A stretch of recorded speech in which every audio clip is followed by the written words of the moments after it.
কাঁতা জুড়িয়ে গেল সকল ব্যথা।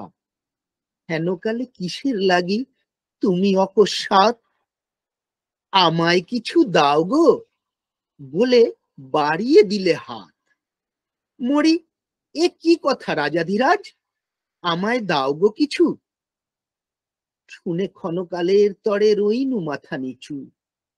তোমার কি বা অভাব আছে ভিখারি ভিক্ষুকের কাছে? এ কেবল কৌতুকের বসে আমায় প্রবঞ্চনা। ঝুলি হতে দিলেম তুলে একটি ছোট কণা। যবে পাত্রখানি ঘরে এনে উজাড় করি, এ কি ভিক্ষা মাঝে একটি ছোট সোনার কণা দেখি। দিলেম যা রাজ ভিখারি রে, স্বর্ণ হয়ে এলো ফিরে। তখন কাঁদি চোখের জলে দুটি নয়ন ভরে। তোমায় কেন দিইনি আমার সকল শূন্য করে। জয় গুরু, বন্দে পুরুষোত্তম। জয় গুরু দাদা, জয় গুরু। শ্রদ্ধেয় মিন্টু সাহা দাদা, সমুদ্রগড়, পশ্চিমবঙ্গ থেকে খুব সুন্দর বিশ্বকবি রবীন্দ্রনাথ ঠাকুরের একটি কবিতা পরিবেশন করলেন। কৃপণ, আমি কত সুন্দর কথা দাদা পরিবেশন করলেন। আমি ভিক্ষা করে ফিরিতেছিলাম গ্রামের পথে পথে, তুমি যখন চলেছিলে তোমার স্বর্ণ রথে। অপূর্ব এক স্বপ্ন সম লাগতেছিল চক্ষে মম, কি বিচিত্র শোভা তোমার, কি বিচিত্র সাজা। সুন্দর পরিবেশন, সুন্দর নিবেদন, এবং দাদা এত সুন্দর একটি ভাব নিয়ে পরিবেশন করলেন। আমরা প্রত্যেকে মুগ্ধ হয়েছি, আনন্দিত হয়েছি। আমি পরমপিতার রাতুল চরণে দাদার সুস্থ দীর্ঘায়ু জীবনের জন্য প্রার্থনা করি, ইষ্টচ্ছল জীবন মঙ্গল কামনা করি, পরিবার পারিপার্শ্বিক দাদার সকলের মঙ্গল কামনা করি। ভালো থাকবেন, সুস্থ থাকবেন, আনন্দে থাকবেন, এই প্রার্থনা করি আমি শ্রী শ্রী ঠাকুরের রাতুল চরণে। নবদ্বীপ সৎসঙ্গ বিহারের পক্ষ থেকে আপনাকে অনেক অনেক জয়গুরু ধন্যবাদ এবং কৃতজ্ঞতা জ্ঞাপন করছি। আজকে দাদা খুব সুন্দর করে আমাদের প্রার্থনা ও জয়রাধি কীর্তনও পরিবেশন করছেন, খুব ভালো লাগলো। সঙ্গে থাকবেন, আনন্দে থাকবেন। জয় গুরু দাদা। মিন্টু দাদা, জয় গুরু। জয় গুরু, জয় গুরু শ্রদ্ধেয় মৃদুলদা, সকলকে আনন্দিত জয় গুরু। জয় গুরু। পরবর্তীতে এখন আমরা প্রবেশ করব ইষ্ট প্রসঙ্গে। আজকে বিশেষ কার্যসূচি ইষ্ট প্রসঙ্গ। বিষয় কত কথা মনে পড়ে, সাক্ষাৎ দর্শনের ঘটনা। আর 16তম পর্ব। রেসপেক্টেড শ্রীযুত মণিলাল চক্রবর্তী দাদা, সভাপতি কৃত্তিক দেবতা, দেওঘর ঠাকুরবাড়ি থেকে। BA BSc MA LLB, 95 বছর অতিক্রান্ত, শ্রী শ্রী ঠাকুরের অনুলেখক। 1949 সাল থেকে 1969 সাল শ্রী শ্রী ঠাকুরের সান্নিধ্যে যুক্ত থাকা বিশেষ বিশেষ ব্যক্তিত্ব। দাদাকে প্রণাম জানাই, দাদা আমাদের সঙ্গে আছে, জয়গুরু জানাই। এবং আমরা সবাই মিলে দাদার জন্য সময় রেখেছি 7:30 পর্যন্ত, মানে 7:30 পর্যন্ত।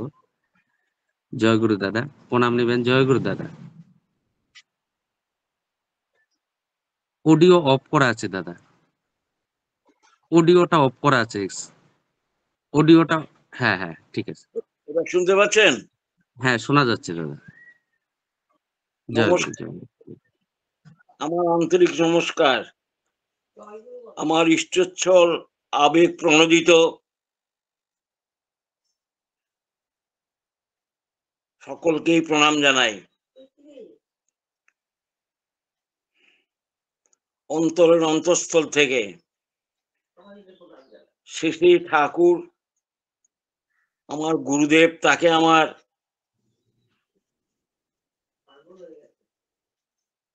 সমস্ত সত্তা দিয়ে প্রণাম জানাই। ও দয়াল, তুমি কৃপা করো। ঠাকুর পরিবারের সবকে প্রণাম জানাই।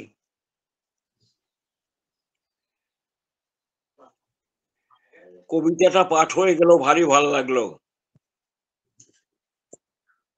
স্বর্ণ হয়ে ফিরে আসলো, 1 গুণ দিলে 1000 গুণ পাওয়া যায়।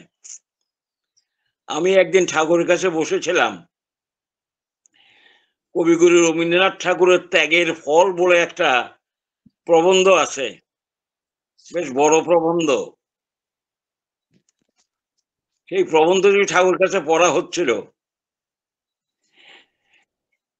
তার মধ্যে মূল কথাটা হচ্ছে প্রতিদিন ওই রাজভিখারি তোমার দরজায় এসে ভিক্ষা চান, হাত পাতেন, তুমি তাকে ফিরিয়ে দিও না, যা পারো তুমি তাকে দিও। আমরা ইষ্টভীতি করি, প্রতিদিন ঠাকুর হাত পেতে আছেন। আমি নিজে শুনেছি ঠাকুরের কাছ থেকে,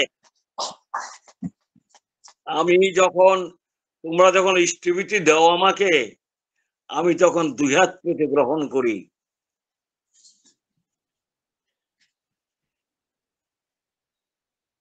অনেক মহাপুরুষের কথা অনেক আছে, যীশু খ্রিস্টের কথাও আছে, এক গুণ দিলে শতক গুণে পাওয়া যায়।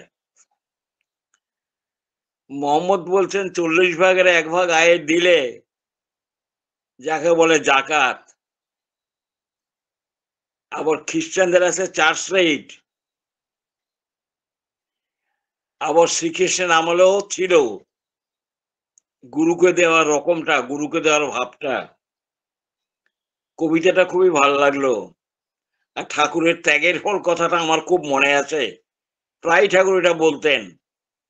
দেবীদের দ্বারা অনেক সময় ওই কথাগুলো কবিগুরু রবীন্দ্রনাথ ঠাকুরের ত্যাগের ফল বইটা পড়ে শোনানো হয়েছিল। তার সাথে ডাক্তার আলেক্সিস কারের একটা বই আছে, ম্যান দি আননোন। তার মধ্যে লেখা আছে তুমি সমস্ত বোমা পড়ে যাচ্ছে, কিন্তু তুমি ঠিক বেঁচে আছো, ওর মধ্যেও তোমার কপালে স্ট্যাম্প আছে। তুমি সেই কমপ্লিটলি ডেভেলপমেন্টের জন্য করে যাচ্ছ, সেখানেও দেখবে শত বিপদের মধ্যে তুমি ঠিক দাঁড়িয়ে আছো। ঠাকুর বলেন যতই আসুক আপদ বিপদ, যেমনই হোক প্রাণ, ইষ্টভীতি আনে আনে সবার পরিত্রাণ। ঠাকুর যে কত বড় মহান ভিখারি, মহাভিক্ষুক তিনি। এত বড় ভিখারি আমি কল্পনা করতে পারি না দাদা। আমি যতদিন থেকে ঠাকুর কাছে গিয়েছি, আমি দেখেছি নিজে সচক্ষে ঠাকুরকে ভিক্ষা করতে। কত মেয়ের বিবাহ, কত লোকের লেখাপড়া, কত লোকের ঘর বাড়ি, কত লোকের কাপড় দেওয়া, চাপড় দেওয়া, কাপড় ইত্যাদি দেওয়া, এই যে আমি কত দেখেছি। 2 হাত দিয়ে দিয়েই গেছেন। আর কত লোক এসে তার কাছে কত কিছু যে চেয়েছেন, তারও কোনো অন্ত নাই, সীমা নাই, অসীম অসীম। ভাবতে বুকটা প্রসারিত হয়ে উঠে পড়ে। এত কেমন করে তিনি দেন, এত কেমন করে তার দয়া মানুষের প্রতি। আমার মনে আছে 1965-66 সালে, 1965-66 সালে ঠাকুর পার্লারে বসে আছেন। বসে বসে হাত দিয়ে চুলকাচ্ছেন, হাত দিয়ে ঠাকুর চুলকাচ্ছেন। ডান হাতের আঙুল দিয়ে ডান হাতের তালুটাকে চুলকাচ্ছেন এরম করে। এই যে কি যে ঠাকুর এত চুলকাচ্ছেন কেন হাতে, আপনার তো চুলকাচ্ছেন কেন? বঙ্কিমদা জিজ্ঞাসা করেছিলেন, বঙ্কিম রায়দা, যিনি ঠাকুরের কাছে এসেছিলেন 7 দিনের জন্য, এসে সারা জীবন থেকে গেলেন। অবিবাহিত বীর পুরুষ, ঠাকুরের ওষুধপত্রের ব্যাপারে তিনি ছিলেন অগ্রণী। কিজোমাইসিন, টিবির অসুখ ইত্যাদি ইত্যাদি ওনারাই চেষ্টা করে বের করেছিলেন। আপনার তো চুলকাচ্ছেন কেন হাতটা ঠাকুর? আমি এত ভিক্ষা করেছি মানুষের কাছে যে আমার হাতে চুলকানি হচ্ছে, হাতটা চুলকাচ্ছি। কয়েকটা উদাহরণ দিলেই আপনারা বুঝতে পারবেন। 1955 সালে আমাদের যেই ঠাকুর বাড়িতে আছে বর্তমানে, তার নাম ছিল ঠাকুর বাংলো। এই বাংলোটা আমরা 1955 সালে শ্রী শ্রী ঠাকুর কিনে ফেলেন 80,000 টাকা দিয়ে। একটু কম বেশি হতে পারে, আমি যতদূর জানি 80,000 টাকা। ঠাকুর বলেছিলেন আমাদের সকলকে দেখে যে এই বাড়িটা কিনে ফেললে হয়, তোমরা আমাকে 200 করে টাকা দাও। সেই সময়ে ঠাকুরের একটু বুকের অসুখ দেখা গেছিল। কলকাতা থেকে একজন বিশিষ্ট ডাক্তার, তার নাম হচ্ছে বিনয় মুখার্জিদা। তিনি হচ্ছেন বিনয় মুখার্জিদা, তিনি হচ্ছেন চেস্ট স্পেশালিস্ট। ডাক্তার বিনয় ভট্টাচার্যদা, মুখার্জি না, বিনয় ভট্টাচার্যদা। তারে এক আত্মীয়ের সাথে আবার শ্রী শ্রী বড়দার দ্বিতীয় মেয়ের বিয়ে হয়েছিল। এনিয়াও আমি অত কথা যাচ্ছি না। বিনয় ভট্টাচার্য কলকাতার চেস্ট স্পেশালিস্ট, খুব ভালো ডাক্তার। সেই বিনয় ভট্টাচার্যদাও ঠাকুরকে দেখতে এসেছিলেন। তিনি করদরে ঠাকুর কাছে প্রার্থনা করেছেন, ঠাকুর আমি একটা টিবি হসপিটাল করব, আমাকে যদি আপনি কিছু সাহায্য করেন। তখন ঠাকুর ওই 200 টাকার সাথে আরো 10 টাকা যোগ করলেন, 210 টাকার ইউনিট করলেন। 210 টাকার ইউনিট করলে আমরা সকলেই, আমারও মনে আছে আমিও দিয়েছিলাম 210 টাকা। এইভাবে গুরু ভাইদের কাছ থেকে ঠাকুর ভিক্ষা করেন এবং সকলকে বলেন 210 টাকা করে দিতে। সেই অর্ঘ্য পরিপূরণ হলো আমাদের ঠাকুর বাংলাটা 1955 সালে কেনা হয়ে যায়। অবশ্য এর আগে পাবনায় থাকতে যে ঠাকুর কত ভিক্ষা করেছেন মানুষের কাছে, এই ভিক্ষাটা তিনি মানুষের কল্যাণের জন্যই করেছেন। মানুষের কাছে বারে বারে তিনি ভিক্ষা প্রার্থী হয়েছেন, মানুষেরই কল্যাণের জন্য, মানুষকেই দেবার জন্য।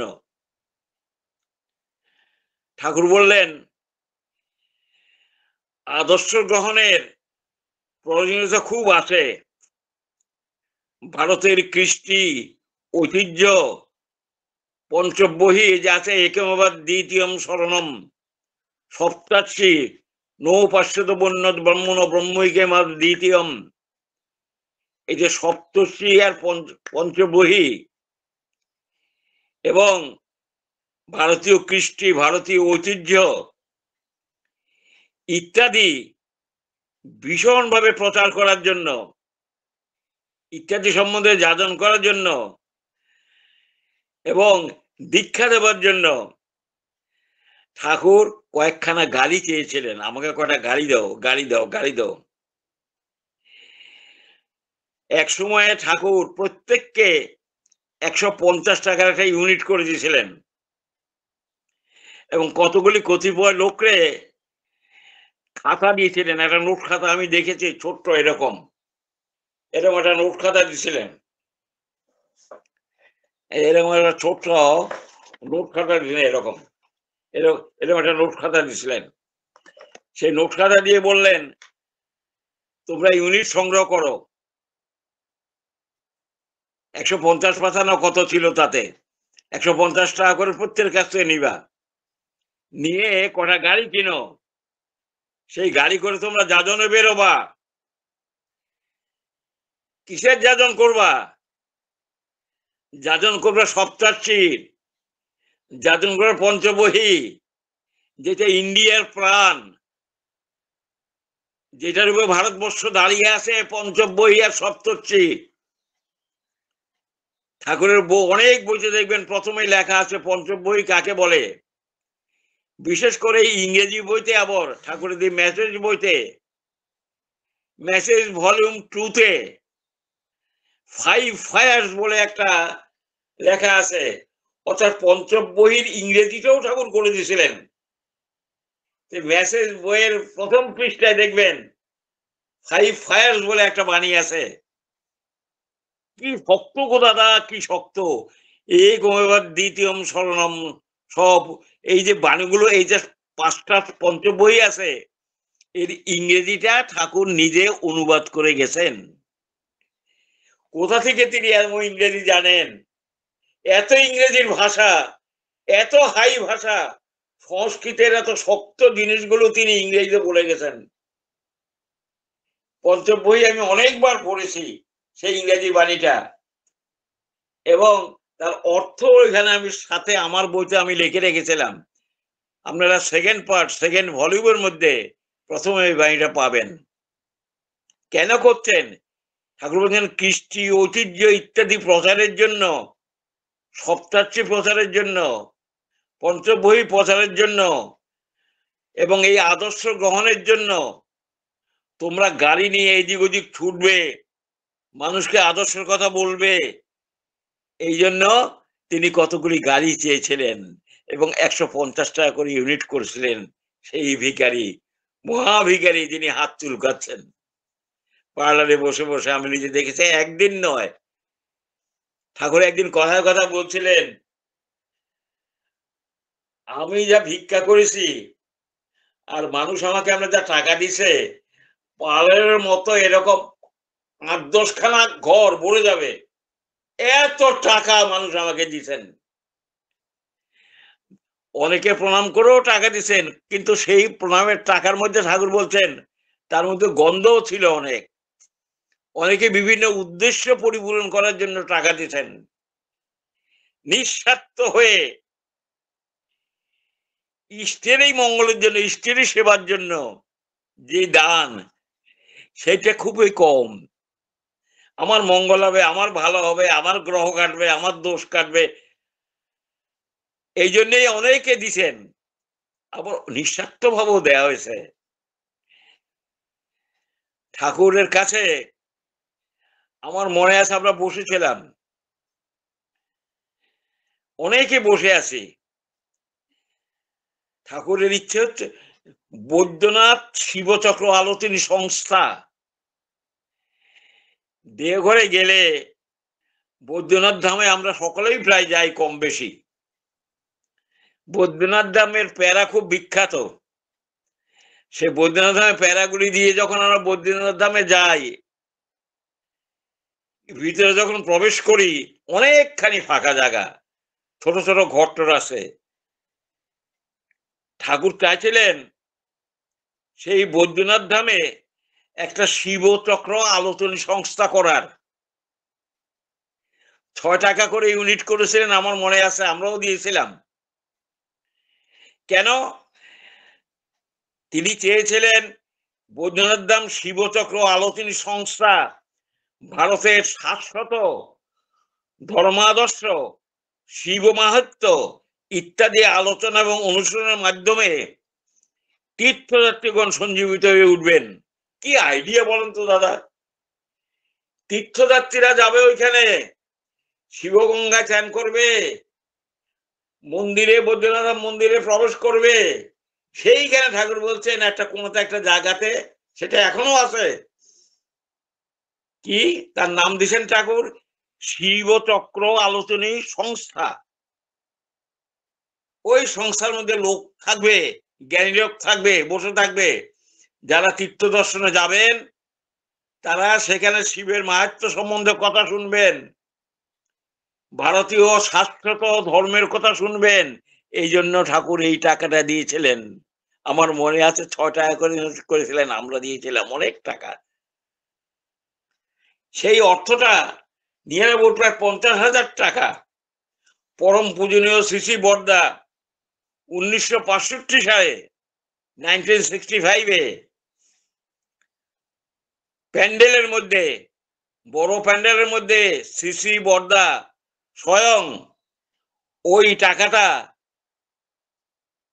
বীরানন্দ ঝা মহাদয়ের হাতে, যিনি চিফ মিনিস্টার হয়েছিলেন পরে বিহারের, তার হাতে তুলে দিলেন ওই 50,000 টাকা শিব তীর্থ শিবচক্র আলোচনা সংস্থা করার জন্য। ঠাকুর বলছেন যে আমার একটা আলাদা জায়গা করা দরকার। ঠাকুর রামকানালিতে, পুরুলিয়া জেলার মধ্যে, তিনি বলেছিলেন আমাকে কয়েকশো বিঘা জমি ওইখানে দাও, ওখানে একটা কলোনির মতো করবেন।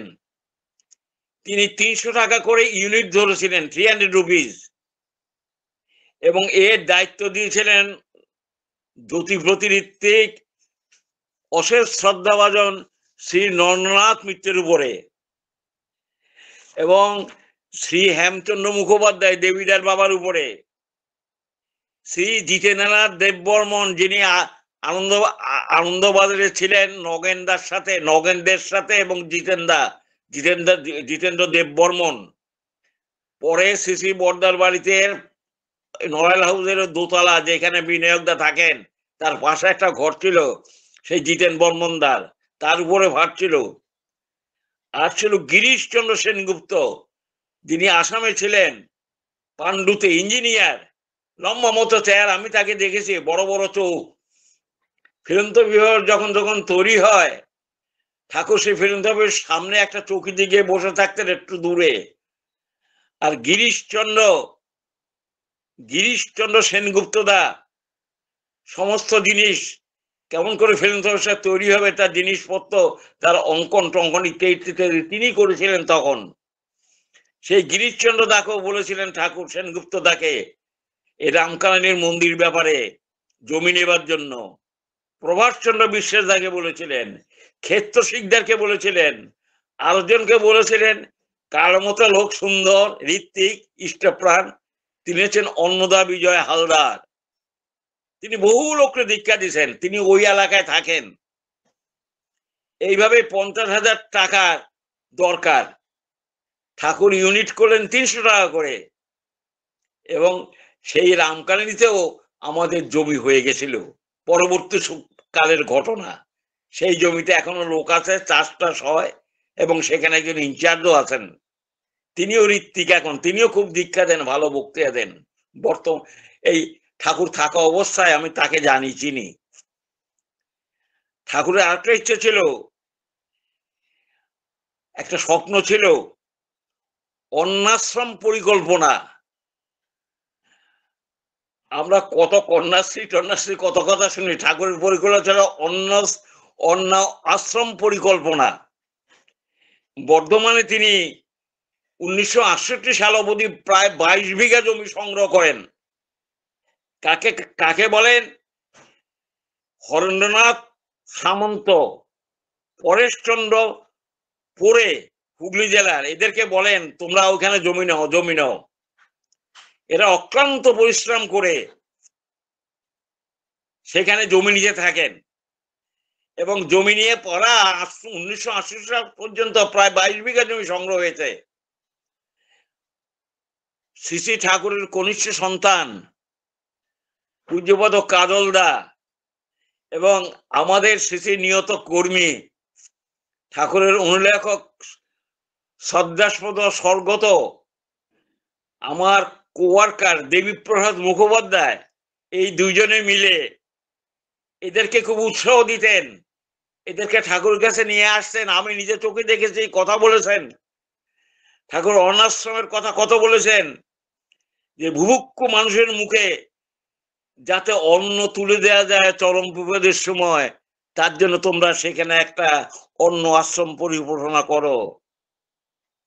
ঠাকুর বহু মানুষকে অন্ন আশ্রমের সাধ্যমতো সাহায্য করার জন্য বলেছিলেন, ভিক্ষও করেছিলেন।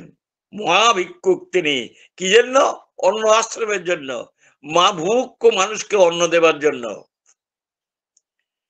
দেওঘরে একটা লাইব্রেরি আছে, রেল স্টেশনের, বৈদ্যনাথ ধামের স্টেশনের পাশেই লাইব্রেরিটা। এই লাইব্রেরিটা হচ্ছে রাজেন্দ্র নারায়ণ লাইব্রেরি। এই লাইব্রেরিতে অনেকখানি মাঠে জায়গা আছে। আমাদের সৎসঙ্গের অনেক ছেলেরা সেখানে গিয়ে আবৃত্তি করে প্রাইজ নিয়ে আসছেন।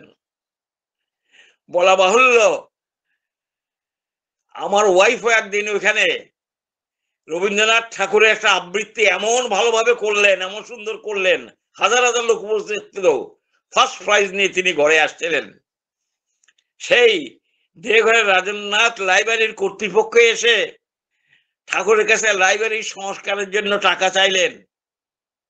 ঠাকুর সেখানেও তার মুক্ত হস্তে দান করেছিলেন কয়েক হাজার টাকা। শেষে ঠাকুর বললেন, সমস্ত বিহারটাকে, বিশেষ করে সাঁওতাল পরগনাকে শস্য শ্যামলায় ভরে দিতে হবে। সুলতানগঞ্জ থেকে প্রায় 60 মাইল দূরে গঙ্গা আসছে, গঙ্গা ওইখান থেকে নিয়ে আসতে হবে দারোয়াতে, দারোয়া নদীতে বহতা করে দাও, তাতে সমস্ত সাঁওতাল পরগনা শস্য শ্যামলায় ভরে যাবে। এই জন্য ঠাকুর করলেন কি, আমাকে 3টি টাকা দে, 3 রুপিস অনলি, আমাকে 3টি টাকা দে, আমাকে 3টি টাকা, ভিক্ষা করতে শুরু করে দিলেন। বললেন যে তোমরা 1 কোটি লোকের কাছ থেকে 3 টাকা করে নিবা, এক একজনে 3 টাকা করে দিবে, তাহলে 3 কোটি টাকা হয়ে যাবে।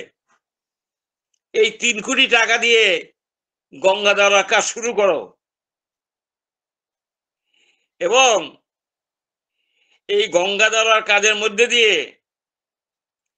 আমার মনে আছে মেঘনাথ সাহা বলে এক দাদা ছিলেন, তিনি ঋত্বিক, কালো মতো চেহারা, ব্যারাকপুর কোর্টে কাজ করেন, ভারী ভালো লোক। তিনি ব্যারাকপুর পোস্ট অফিসে গিয়ে বললেন, আমাকে 45,000 খানা মানি অর্ডার ফর্ম দেন, 3 টাকা করে লিখবে, শ্রী ঠাকুর রূপী ফর গঙ্গা দারোয়ায় লেখে, আর যিনি পাঠাবেন তার নাম সই করে পোস্ট অফিসে দিবেন। তো আমাকে দয়া করে 45,000 মানি অর্ডার ফর্ম দেন। এ কি বলছেন আপনি, এ কি বলছেন, এ কি বলছেন, হই হল্লা পড়ে গেল সব ব্যারাকপুরের মধ্যে। 45,000 মানি অর্ডার ফর্ম চাচ্ছিলেন মেঘনাথ সাহাদা। সেই কথা ঠাকুরের কানেও এসেছিল, আর ঠাকুরের কি হাসি আর কি ভক্তি। সেই গঙ্গা দেওয়ার ভাতটা বিহারী ভাইদের উপরে, বিশেষ করে আমাদের হেমন্ত বন্দ্যোপাধ্যায় ব্যানার্জি দা এ নিয়ে খুব চেষ্টা করছেন। সৎসঙ্গের ভূতপূর্ব অ্যাসিস্ট্যান্ট সেক্রেটারি আমাদের রাধাকৃষ্ণ লালরাও এ গঙ্গা দাওয়ানে খুব চেষ্টা করেছেন, এবং এটা নাকি না গভর্নমেন্ট অ্যাডপ্ট করেছেন, এর কাজ নাকি এখন শুরু হয়ে গেছে।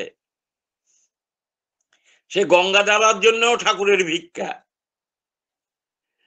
তারপর ঠাকুর বললেন যে অনেক দুস্থ ছেলে আছে, আমার ইচ্ছা করে এদেরকে বিদেশে পাঠাইতে, বিদেশে পাঠিয়ে এরা বিভিন্ন বিষয় সম্বন্ধে ওয়াকিবহাল হবে এবং বিদেশের বিদ্যা নিয়ে এখানে চলে আসবে। এই জন্য ঠাকুর দেশের এবং দেশের উন্নতি সাধনের জন্য ঠাকুর একটা ফান্ড তৈরি করতে চেয়েছিলেন। কত টাকার? 15 টাকার, মাত্র 15 টাকার। এই সময়ে হেমচন্দ্র দা আমাদের দেবীদার বাবা, ইনি করলেন কি, হুগলিতে এক দাদা থাকেন, সেই দাদা অগ্নিশ্বর কলা নিয়ে আসছিলেন। অগ্নিশ্বর কলা নিয়ে এসে ঠাকুর এটা আমার গাছের কলা, আপনার জন্য নিয়ে আসছে, বিরাট কলা। দাদা দিয়ে দিয়ে অগ্নিশ্বর কলা চারা পাওয়া যায় না? হ্যাঁ পাওয়া যায় ঠাকুর। ঠাকুর তার কাছে অগ্নিশ্বর কলা চাইলেন। আর সেই দাদাটি হেমদা দেবীদার বাবা যাকে নিয়ে আসছিলেন হুগলি থেকে, ঠাকুর আমরা 15 টাকা করে চেয়েছেন এই বিদেশ ছাত্রদের বিদেশি পাঠাবার জন্য, যারা যোগ্য ছাত্র তাদেরকে পাঠাবার জন্য আমি 15 টাকা দিলাম।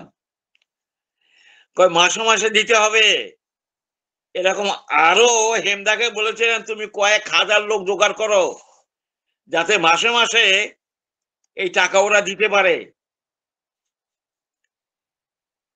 সেই জন্য ঠাকুর বলছেন গভর্নমেন্ট আর কত করবে, গভর্নমেন্ট তো করছে, বৃত্তি নিয়ে তো যাচ্ছে, সরকারকেও তোমরা সাহায্য করো, তোমরা নিজের একটা ফান্ড করো। এবং ভালো লোক মানে ঠাকুর বলছেন যাদের মধ্যে মেধা আছে, যাদের বুদ্ধি আছে, যারা এসব করতে পারবে, এমন তো মেধা লোক দরকার। সেই মেধাবী লোকগুলোকে তোমরা ছাত্রদের তোমরা বিদেশে পাঠাও, তারা ইঞ্জিনিয়ারিং, শিল্প, মিলিটারি ট্রেনিং ইত্যাদি নিয়ে দেশে ঘুরবে, তাদের যেন অর্থের অভাব না হয়। এই জন্য 15 টাকা করে ইউনিট করেছিলেন এবং বলেছিলেন ফিলান্থ্রপিতে পাঠাতে। কি বুদ্ধি ঠাকুরের বলেন। সৎসঙ্গীদের মধ্যে অনেক ভালো ভালো ছেলে আছে। ঠাকুর বলেন শুধু সৎসঙ্গীদের ছেলে নিলে হবে না, পুরুষের থেকে নিতে হবে, বিহার থেকে নিতে হবে, আসাম থেকে নিতে হবে, সমস্ত ভারতবর্ষ থেকে সিলেক্ট করে নিতে হবে যারা ভালো ভালো ছেলে, কৃষ্টির প্রতি ঐতিহ্যের প্রতি যাদের আগ্রহ আছে এবং যারা সেইখান থেকে ট্রেনিং নিয়ে দেশে এসে দেশের মঙ্গল করবে, দেশের উন্নতি করবেন। সেই জন্য 15 টাকা করে ঠাকুর ইউনিট করেছিলেন, ইষ্টবিতির সাথে তোমরা ফিলান্থ্রপিতে এটা পাঠাবে। কত বড় ভিখারি তিনি, এবং সেই কিছু কিছু আসছিলেও আমি জানি। তারপর ঠাকুর বললেন আমার ইচ্ছা আছে ভার্বোমিটার যন্ত্র বের করার,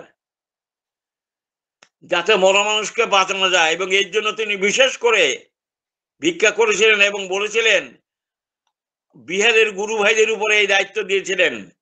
বিশেষ করে হেমন্ত মুখার্জিদা, পার্টনার অ্যাডভোকেট হেমন্ত মুখার্জিদা এবং বিহারের গুরু ভাই অন্যান্যদের এই কাজে সাহায্য করার তিনি অনুরোধ করেছিলেন। শুধুমাত্র নানান ছোট বড় পরিকল্পনাই নয়, প্রতিনিয়ত ঠাকুরের কাছে দুস্থ লোক, অভাবী লোক, মানুষের ঢল লেগে থাকতো। কোনোদিন ঠাকুরকে আমি দেখি নাই কাউকে কিছু রিক্ত হস্তে ফিরে যেতে। দুরারোগ্য রোগের চিকিৎসা হোক, মেয়ের বিয়েই হোক, বা কোনো পড়াশোনার খরচেই হোক, বা এমন অভাব অভিযোগের ব্যাপারে হোক, ওষুধপত্রের ব্যাপারে হোক, আমি দেখেছি সেই মহান ভিক্ষুক আশেপাশে এখানে সেখানে আমাদের কাছ থেকে ভিক্ষা, সকল গুরু ভাইদের কাছে ভিক্ষা করে তিনি মুক্ত হস্তে দান করেছেন, মুক্ত হস্তে দান করেছেন, মুক্ত হস্তে দান করেছেন। ঠাকুরের ইচ্ছা ছিল একটা দৈনিক পেপার বের করা, দৈনিক পত্রিকা, এবং এর ভার তিনি ছোটদার উপরে দিতে চেয়েছিলেন, দিয়েছেন। ছোটদা 23শে ডিসেম্বর 1963 সালে চলে গেলেন আসাম। তার সাথে ছিল রবীন্দ্রনাথ রাজা, আসামের সিংহ বিক্রমী লোক, অত্যন্ত ইষ্টবান লোক। সমস্ত আসাম এবং সৎসঙ্গীরা তাকে ভীষণ ভালোবাসে, রবীন্দ্রনাথ রায়দাকে। শান্ত লোক, চুপচাপ থাকেন, অথচ কি কেস, কি শক্তি তার। সমস্ত আসামের ডিব্রুগড় কলেজের ভালো ভালো প্রফেসর গুলিকে রবীন্দ্র দীক্ষা দিয়েছিলেন। ডিব্রুগড় মেডিকেল কলেজের নাম হয়ে গেছিল সৎসঙ্গ মেডিকেল কলেজ। সেই রবি রায়দা ছোটদার সাথে গেলেন। আর আসামের অদ্বিতীয় কর্মী, একনিষ্ঠ কর্মী, বিজ্ঞানী বললে হয়, আমি বলবো চক্রপাণি দাসদা, তাকে আমি চিনি জানি, এত জ্ঞান তার। সেই চক্রপাণি দাসদা, ননীগোপাল চক্রবর্তী দা, রবীন্দ্রনাথ রায়দা, এরা সবাই শ্রী ঠাকুরের কাছে অনুমতি নিয়ে ছোটদার সাথে আসাম পরিক্রমায় গিয়েছিলেন। শিলংয়ে এত শীত যে দুখানা লেপ পড়তে হয়, মোজা পড়তে হয়, বরফ যেন পড়ে যাচ্ছে, তাও শীত মানে না। আসাম, লক্ষিমপুর, এরা বিভিন্ন জায়গায় গেছিলেন। ছোটদা 27শে ডিসেম্বর 1963 সালে আসাম পরিক্রমা করে যখন ঠাকুরের কাছে আসলেন, ঠাকুর পূজ্যপাত ছোটদাকে বললেন, আইসো আইসো আইসো, কোথায় কোথায় গেছিলা? ছোটদা বললেন, হোজাই, তেজপুর, শিলং, গৌহাটি, শিলিগুড়ি, নর্থ লক্ষিমপুর ইত্যাদি অনেক জায়গায় গিয়েছি। কাজ খুব ভালো হয়েছে বাবা, এভাবে মাঝে মাঝে গেলে খুব ভালো হয়। ঠাকুর ননীদা দিকে জিজ্ঞাসা করছিল, কেমন গল্প করো শুনি। ননীদা বললেন, আগে খুব খুশি, দৈনিক কাগজের ইউনিট যা আশা করেছি তা দ্বিগুণ হয়েছে, হাজার হাজার লোক হয়েছে, সব জায়গায় আনন্দবাজারের ব্যবস্থা হয়েছে। দুঃসাধ্য ব্যাপার, শিলংয়ে শীত, সেখানে দেখলাম তুলার মতো বরফ পড়ছে, দুইখানা লেপ লাগে, হিটার থাকে, পায়ে মোজা লাগে, তাতেও যেন শীত মানছে না। থাকা খাওয়ার কোনো অসুবিধা নাই, বাসন কোসন সব নূতন নূতন। লক্ষ্মীমপুরের গুরু ভাইরা মিলে একটা ফ্ল্যাট মেশিন দেওয়ার প্রতিশ্রুতি করে ধীতিশ্রী নাট্য শিল্পম থেকে নাট্য নিয়ে গেছিলেন, গান ধীতিশ্রী নাট্য শিল্পম নিয়ে গেছিলেন। সেই ধীতিশ্রী নাট্য শিল্পম থেকে একখানা আরো প্রায় 350 টাকা করে ইউনিট ধরা হয়েছিল, প্রায় 72,000 টাকার মতো ওখানে প্রতিশ্রুতি বা সংগ্রহ ব্যবস্থা করে আসছেন শ্রী শ্রী ছোটদা, পরম পূজনীয় ছোটদা। এই কাজের ভার ছিল। ঠাকুর খুব খুশি হলেন। ঠাকুরের স্বপ্ন ছিল সৎসঙ্গ থেকে একটা দৈনিক পত্রিকা প্রকাশে, যাতে দেশ বিদেশের যাবতীয় খবরাখবর থাকে এবং বিশেষ করে দেশীয় কৃষ্টি জীবন বৃদ্ধির কথাও থাকবে। বহুভাবে বারে বারে ঠাকুর ইচ্ছার কথা আমাদের বলে গেছেন, তা সফল হবেই। সুযোগ মানুষের মধ্যে আসবেই। এই যে দৈনিক পত্রিকার মধ্যে থেকে ঠাকুর বলছেন যে এই দৈনিকের মাধ্যমে আমাদের ট্রেডিশনের উপর দাঁড়াতে হবে। আমার মনে আছে ঠাকুর 1961 সালে 17ই অক্টোবর পার্লারে বসে আছেন। পশ্চিমবঙ্গের মন্ত্রী তরুণকান্তি ঘোষদা, যিনি যুগান্তর পত্রিকার এডিটর কর্ণধার, তার বাবা তুষারকান্তি ঘোষগা এমপি ছিলেন। তিনি ঠাকুরের কাছে আসেন দেখা করতে। শ্রী ঠাকুর তরুণবাবুকে বললেন, আমার একটা দৈনিক পত্রিকা বের করার খুব ইচ্ছা। কি বলছেন? তরুণবাবু লোকটা খুব সুন্দর, সাদা জামা পরে আসছিলেন, লম্বা চোরা, বারাসাতে তার বিরাট বাগান বাড়ি ইত্যাদি আছে আমি শুনেছি। তরুণবাবু কি বললেন, আপনার দৈনিক পত্রিকা বের করার ইচ্ছা? সে তো ঠাকুর অন্তত কমপক্ষে 50-60 লক্ষ টাকা, কি আরো বেশি লক্ষ টাকার দরকার। ঠাকুর তো আমার দৈনিক পত্রিকা বের করার ইচ্ছা, আমাদের দাঁড়াতে হবে ট্রেডিশনের উপরে। ঠাকুর তরুণবাবুকে বললেন, ঐতিহ্যে হলো আমাদের জীবন বেদী। ঠিকই আরো বললেন, ঐতিহ্যকে নষ্ট করা যাবে না। ঠাকুর বললেন, বাঁচতে গেলে স্ট্রাগল করতে হবে, সত্যিকার জিনিস বাদ দিলে চলে না। কাগজের মাধ্যমে ঠাকুর বললেন সহজ সরল করে ওইসব জিনিস মানুষের মাথায় ঢুকে দিতে হয়। তারপর ঠাকুর তরুণবাবুর দিকে এবং আমাদের সকলের দিকে দেখে একটা কথা বললেন, দাদা আমার এখনো মনে আছে। তখন যুগান্তর পত্রিকা খুব রমরমা চলছে। ঠাকুর তরুণবাবু এবং আমাদের দিকে বললেন, উনি যদি প্রথমে একটা পৃষ্ঠা আমাদের দেন। কি জন্য? ভারতীয় কৃষ্টির কথা, ভারতীয় ঐতিহ্যের কথা, ভারতীয় বর্ণাশ্রমের কথা, ভারতীয় ঋষিমুনিদের কথা, বেদ পুরাণের কথা ইত্যাদি বলার জন্য একটা পেজ যদি আমাদের দেন তাহলে খুব ভালো হয়। এক পৃষ্ঠার মাধ্যমেই অনেক জিনিস মানুষের মধ্যে চালিয়ে দেওয়া যায়। তরুণকান্ত বাবু খুব চিন্তায় পড়ে গেলেন। আমি দেখলাম ওখানে বসে আছে, আমিও বসে আছি আর লিখতেছি। তরুণকান্ত বাবু বললেন, তা করা সম্ভব নেই ঠাকুর, কমার্শিয়াল দিক দিয়ে মানুষ লোকও পড়ে, কমার্শিয়াল অনেক ব্যাপার আছে। একটা পৃষ্ঠার দাম 5,000 টাকা পড়ে ডেইলি। একটা পৃষ্ঠার দাম 5,000 টাকা আমরা যদি নিতে চান, তাতে কমার্শিয়াল দিক আছে। আমি বরং আপনাদের অ্যাডভান্টেজ দিতে পারি, আমি আমার চিফ ইঞ্জিনিয়ারকে বলে দিতে পারি। তরুণবাবু বললেন, আপনাদের সাথে দেখা করতে, কথা বলতে ইত্যাদি ইত্যাদি। আপনারা বলেন ডেইলি পেপার না করে সাপ্তাহিক করেন ইত্যাদি। ঠাকুর উপদেশ দিতে লাগলেন। ঠাকুর শিশুর মতো যেন শুনে যাচ্ছেন, কিন্তু ঠাকুরের যে প্রার্থনা যে আপনি একটা পেজ আমাকে দেন, আর যদি সেই পেজটা তরুণবাবু দিত আর যুগান্তর পত্রিকার ফল করে যেত না।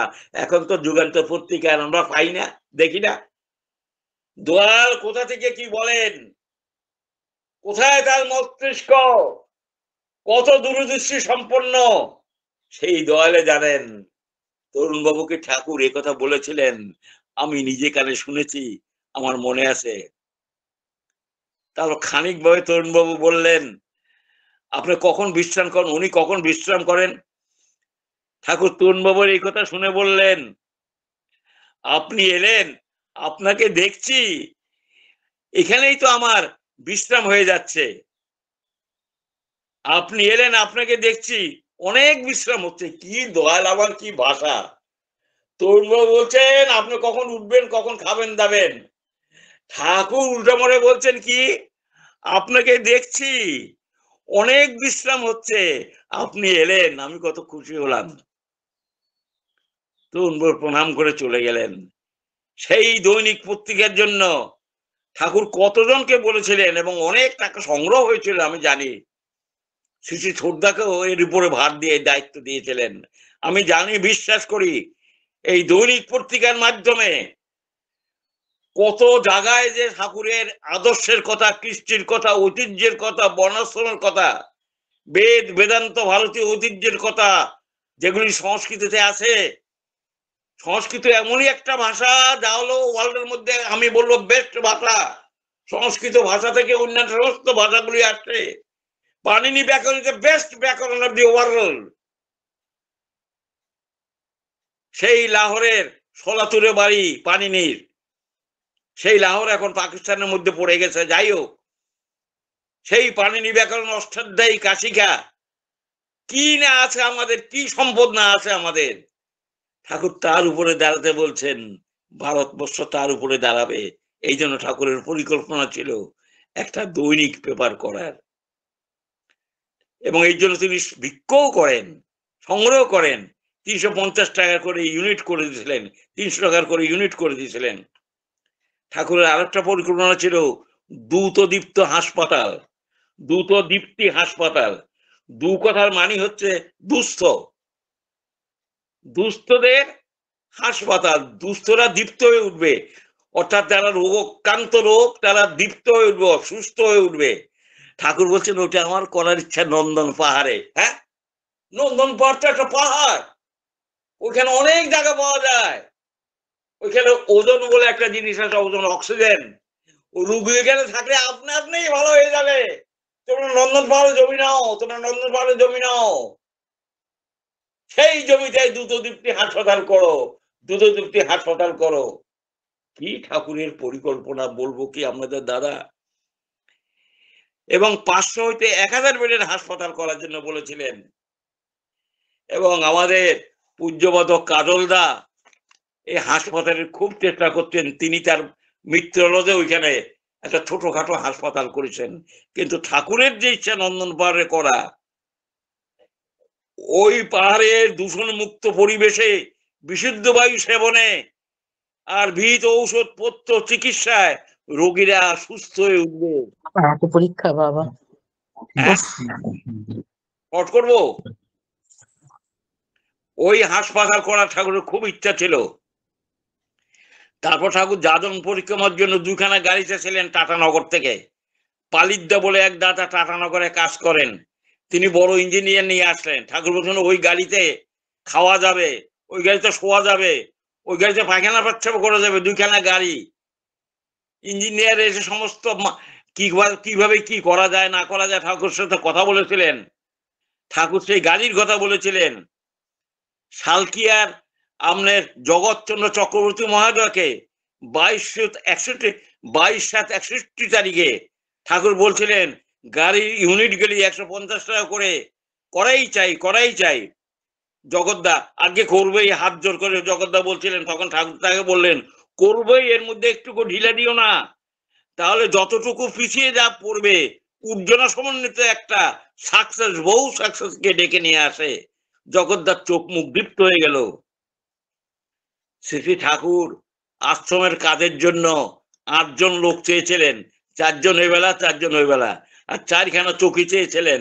একখানা চৌকিতে হরিনন্দনদা বসতেন, একখানা চৌকিতে নন্দীয় বসবেন, একখানা চৌকি রমেশ চক্রবর্তী, আর একখানা চৌকি ওইখানে যেখানে গুরুকুলদার ঘর আছে ওইখানে ছিল। একটা মানুষ যখন ঠাকুর বাংলার মধ্যে ঘুরে আসে, চার কোনাতে 4টা চৌকি, এগুলিকে বলে যাজন চৌকি। আমি হরিনন্দন দা প্রসাদ, আমাদের লালদির বাবা, বর্তমানে রাজুদার ঠাকুর দাদা যাকে বলে, তিনি রেগুলার সকালবেলা এসে ওখানে বসতেন, 11টা 12টা বাড়ি চলে যেতেন, আবার 3টা 3:30টার মধ্যে চলে আসতেন রাত্রি 8টা 9টা 10টা পর্যন্ত।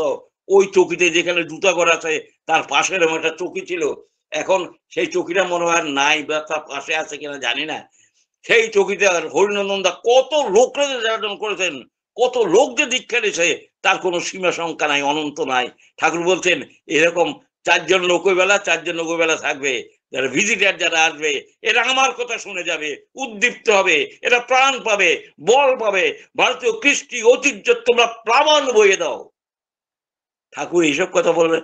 আর বললেন হরনাথ লজ যেটা পুরীতে, ঠাকুর বলছেন 1923 সালে আমি ওখানে গিয়েছিলাম, ক্ষিতীশ রায়দা ডিভিশনাল কমিশনার, তাকে বলছিলেন তুমি হরনাথটার জন্য চেষ্টা করো, এবং ফোটাদাকে বলছিলেন তুমি সাহায্য করো, এবং এই জন্য তিনি ইন্দ্রমণি সাউদা বলে এক দাদা আছেন, তিনি নিজেই বলছেন আমি 22,000 টাকা দিব যদি এটা করা হয়। যাই হোক, পরবর্তী সময়ে আমাদের শুনেছি, আমরা নিতে পারিনি, মাত্র 40,000 টাকা দাম ছিল, রানীমার কাছ থেকে বিকাশ ভৌমিক দা এরাও খুব চেষ্টা করেছিলেন। তারপরে শুনেছি সেই পূজ্যবদ কাজল দা ঠাকুরের কনিষ্ঠ সন্তান সেই বাড়িটি সংগ্রহ করেন, বাড়িটি কিনে নেন। ঠাকুর 500-700 লোককে MA PhD করতে বলেছিলেন, এই 500 লোক MSc করলে ভালো, এবং এই কথা তিনি বলেছিলেন বঙ্কুবিহারী দাকে।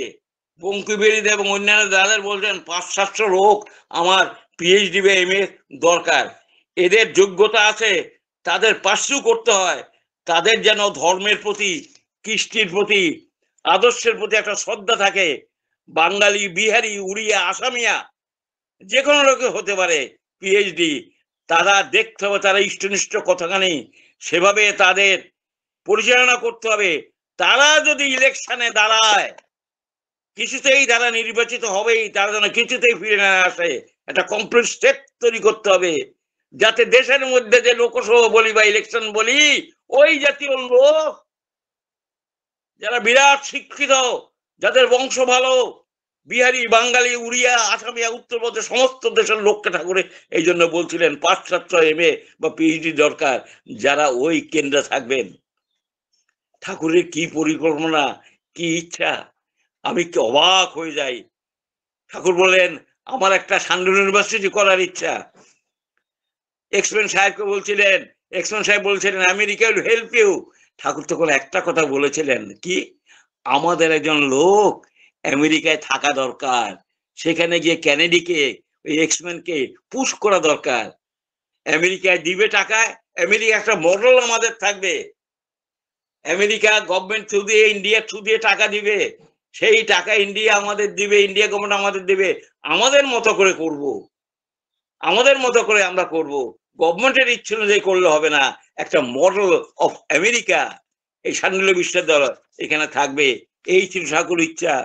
ঠাকুরের প্রদত্ত দণ্ডখানি কাঁধের মধ্যে রেখে হাঁটু গেড়ে বসে একদিন হাউজানন্দ প্রশ্ন করলেন ঠাকুরকে, Thakur God is ever helpless, ভগবান কি কখনো হেল্পলেস হন? উত্তরে দয়াল ঠাকুর বলেছিলেন God is helpless where his disciples are helpless. ভগবান অসহায় তখনই যখন তাদের ডিসহায়রা অসহায়। সুতরাং দাদারা এবং মায়েরা, আমরা হেল্পলেস হব না, আমরা গডকে হেল্পলেস হতে দিব না, ভগবানকে হেল্পলেস হতে দিব না, ঠাকুরকে হেল্পলেস হতে দিব না, ইষ্টকে হেল্পলেস হতে দিব না। আমরা তার কথায় মাথোয়ারা হয়ে উঠবো, তার কথা উদ্দীপ্ত হয়ে উঠবো, তার কথা সাহস হয়ে উঠবো, তাকে মাথায় নিয়ে চলে আমরা ঠাকুরের এই যে পরিকল্পনাগুলো, এই যে ইচ্ছাগুলো, মহাভিকারী তিনি। কতদিনকে যাওয়ার আগের দিন, যাওয়ার কিছুদিন আগেও কি বলবো, আমরা কাছে গেছিলাম, এই মনি 2টি টাকা দিবি, এই দেবীদা 10টি টাকা দিবি, এই প্রফুল্ল 15টি টাকা নিয়ে আয়, এই অমূল্য ঘোষদা 50টি টাকা দে, এই জ্ঞানদা সেক্রেটারি এই আমাকে 50টি টাকা দে, তো একে নিয়ে ওকে দিতে রেখে রেখে। এইটা আমি যাওয়ার কিছুদিন আগেও দেখেছি।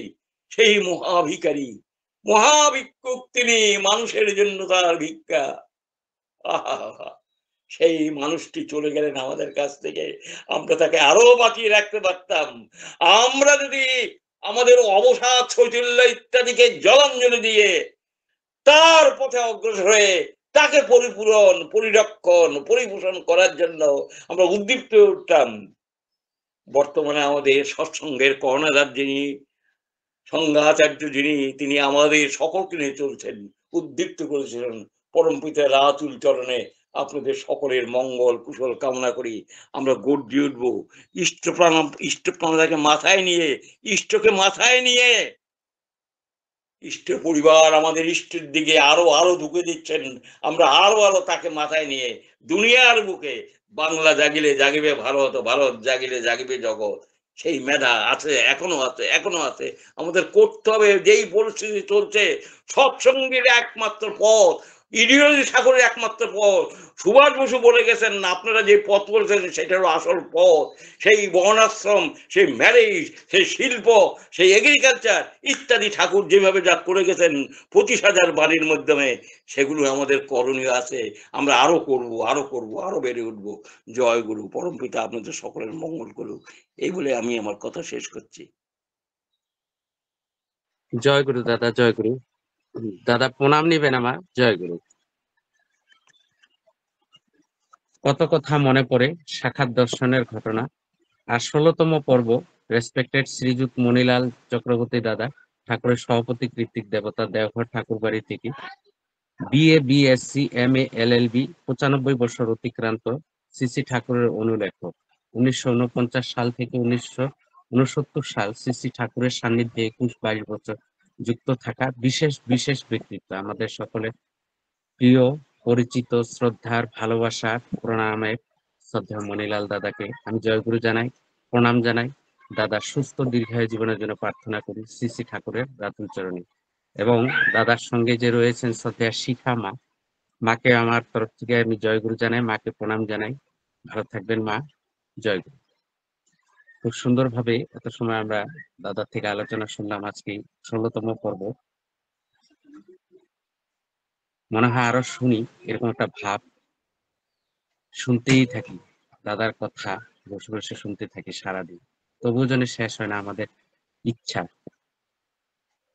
আমরা সকলেই সমৃদ্ধ হচ্ছি এবং সকলে আপ্লুত,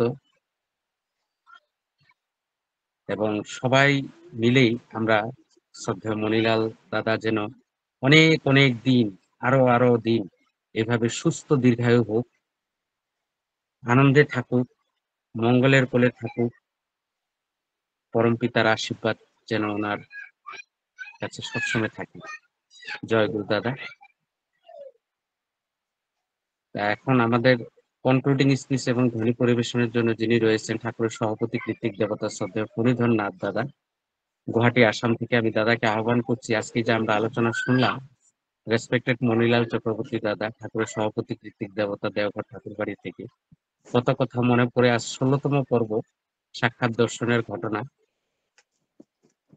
দাদার মঙ্গল কামনা করার জন্য এবং দাদাকে প্রেরণা দেওয়ার জন্য আমি শ্রদ্ধেয় রেসপেক্টেড ফণীধর নাথ দাদাকে আহ্বান করছি। আমাদের হাতে 6-7 মিনিট সময় রয়েছে। জয় গুরু দাদা। আমি আসাম থেকে শ্রদ্ধেয় ফণীধর নাথ দাদা, জয় গুরু। নাথ দাদা জয় গুরু। জয় গুরু দাদা। আমি আসাম। নাথ দাদা জয় গুরু। জয় গুরু দাদা। জয় গুরু। বলুন। আজকের এই নবদ্বীপ প্রাতকালীন সৎসঙ্গে উপস্থিত সকল শ্রী শ্রী ঠাকুরের পবিত্র পাঞ্জাধারী কর্মীবৃন্দ, সঙ্গে উপস্থিত সকল ইষ্টপ্রাণ দাদা এবং মায়েরা, সবাইকে আমার আনন্দিত জয়গুরু।